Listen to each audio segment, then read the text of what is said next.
The sun hung low over the University of Port Harcourt, casting a golden hue over the campus. Students walked in groups, chatting about assignments, weekend plans, and the usual gossip.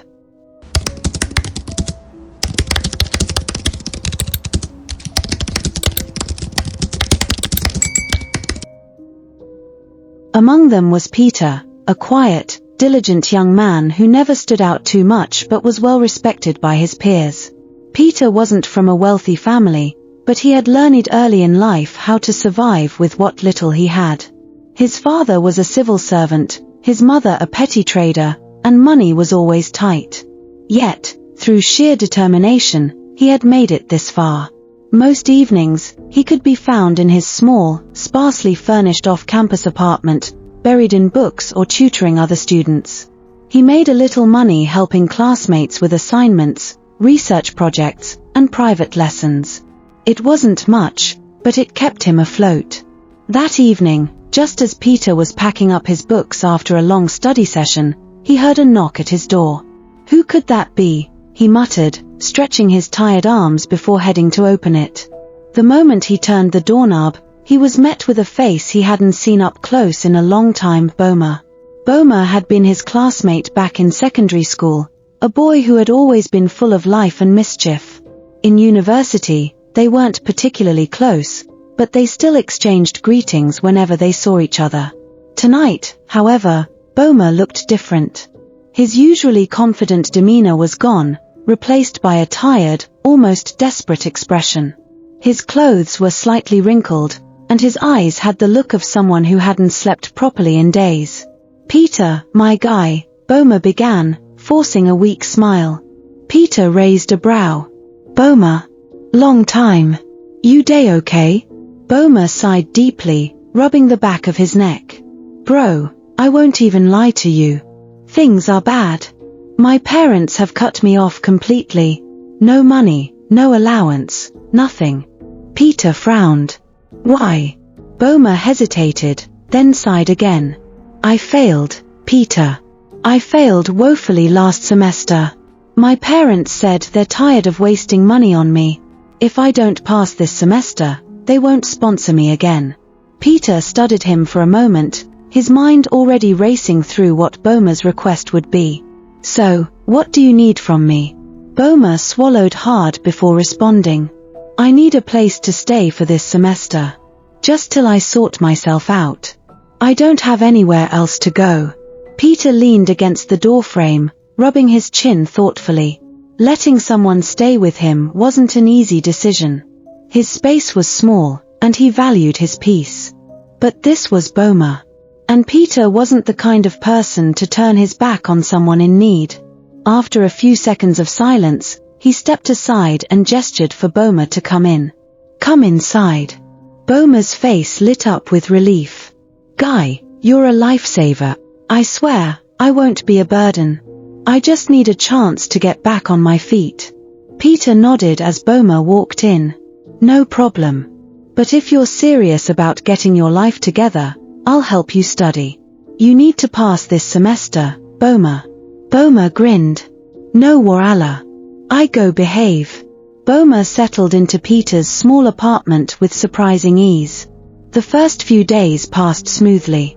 He was quiet, almost too quiet, and Peter took it as a good sign. Maybe Bomer was serious about changing. True to his word, Peter did everything he could to help him.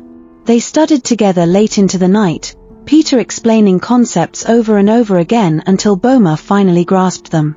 Peter even helped him redo assignments he had failed before, ensuring he turned in well-researched and properly structured work.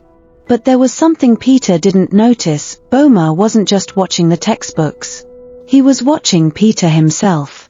Peter had a presence, though he never flaunted it. People respected him, not just because of his intelligence but because of his character. And the girls.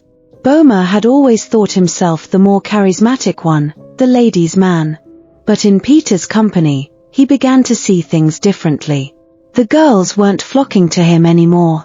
Whenever he and Peter walked across campus together, Peter was the one the girls smiled at, the one they greeted first. Even Abigail, the girl Boma had been secretly admiring for months, never seemed to notice him when Peter was around. One evening, as they sat outside after a long study session, Boma decided to address it.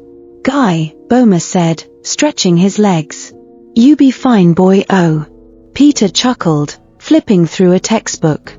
"Where this one day come from?" Boma shrugged.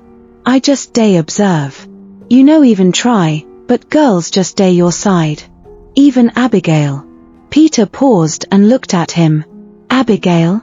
Wetting concern Abigail for this matter?" Boma scoffed. "She day always find you, always day smile when she see you. But me, I go talk tire, she go just walk a pass." Peter laughed, shaking his head. "Boma, forget that thing. Me and Abigail no get anything." But the jealousy had already begun to eat deep into Boma's heart. That night, as Peter slept soundly in the room they now shared, Boma lay awake, staring at the ceiling. He had worked so hard, done everything to improve, and yet Peter was still ahead of him. It wasn't fair. That was when he thought of his grandfather. Boma's grandfather was a well-known herbalist, feared and respected in his village. His parents had warned him countless times to stay away from the old man, but tonight, Boma didn't care.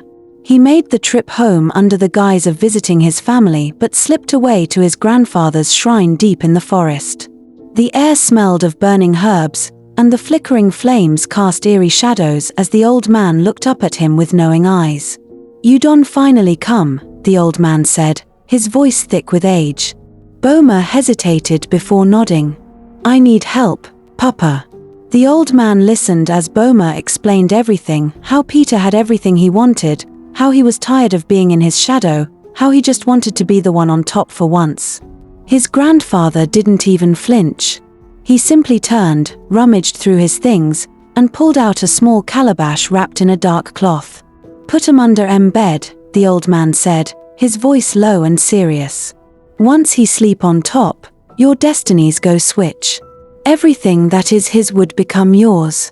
Boma's hands trembled slightly as he took the calabash. This was it. He was about to change his life forever. The night was silent as Boma snuck into the room and carefully placed the calabash under Peter's bed. Nothing happened at first. But by morning, everything changed. Peter, the once focused student who sat in the front row and always had the answers, suddenly found himself struggling. His mind felt clouded. He couldn't focus. During class, he unknowingly drifted to the back, sitting among the noisemakers. The lecturers noticed the change. His friends noticed. And Boma was now the star. His mind was sharper than ever.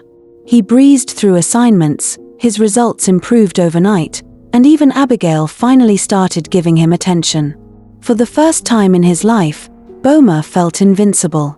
But Peter was falling fast. Weeks passed. Peter had failed almost every test and assignment. Nothing he did made sense anymore. Confused and desperate, he decided to take a break from school and visit his parents. His mother, a deeply religious woman, took one look at him and shook her head. "Peter, something day wrong with you." She insisted he cleanse his room, do a deep cleaning, and pray over his space. So, that evening, Peter went back to his apartment and began cleaning, something he hadn't done in a while. And then, as he lifted his bed, he saw it. A small calabash, hidden carefully beneath. His scream echoed through the compound, bringing curious neighbors to his door. "Peter, wetting happen?" someone asked. Peter pointed, his hands shaking. "I don't know who put that thing under my bed." The room fell silent. Then a neighbor, a girl named Amaka, spoke. "You know day stay alone.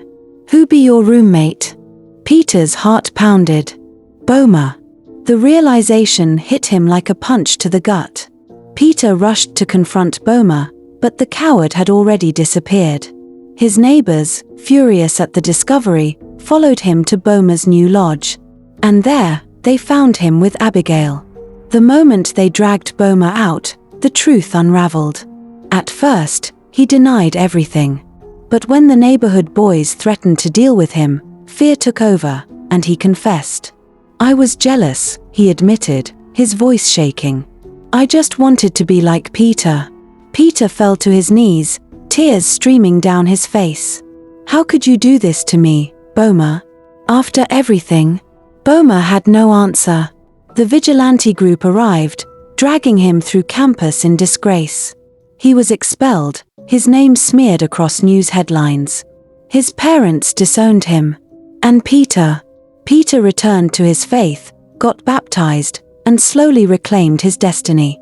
The road to recovery wasn't easy, but he knew one thing for sure. Some betrayals cut deep, but the power of being true and resilience would always prevail. The moral lesson of this story is that envy is destructive.